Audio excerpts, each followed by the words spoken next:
This Tafsir as a class. তো উত্তর করতে হবে। টিচার প্রশ্ন করলে কি করতে হয়? উত্তর করলে আমরা কিছু শিখে যেতে পারবো। ইমানের একটা চেতনা লাগবে। ঘুমায় পড়লে হবে না। ঘুমায় থাকে যারা, ওই শ্রোতাদেরকে আমি বক্তব্য শোনাই না।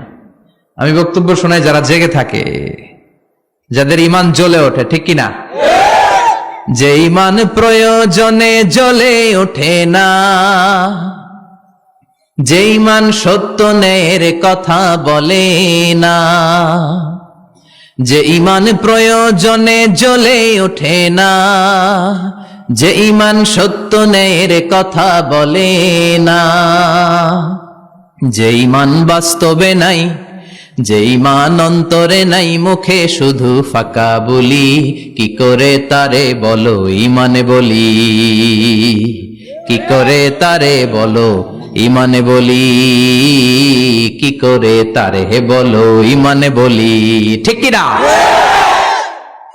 যে ইমান দিন কায়েমের আন্দোলনের ধার ধারে না, যে ইমান পোশাকধারী কোরআন হাদিস তাও পড়ে না, যে ইমান খাজার নামে মাজার গড়ে ফুলুস কামায়, আছে আছে, এগুলোর সাথে আমাদের কোনো সম্পর্ক না।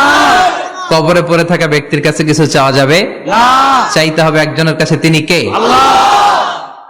যে ইমান দিন কায়েমের আন্দোলনের ধার ধারে না, যে ইমান লেবাসধারী কোরআন হাদিস তাও পড়ে না, যে ইমান খাজার নামে মাজার গড়ে ফুলুস কামায়, যে ইমান শিরকিয়াতের আমল করে ভীত না হয়, যে ইমান বাস্তবে নাই, যে ইমান ময়দানে নাই, মুখে শুধু কথার কলি, কি করে তারে বলো ইমানে বলি,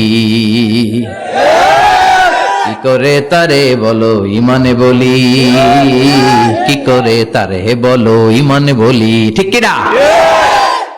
এজন্য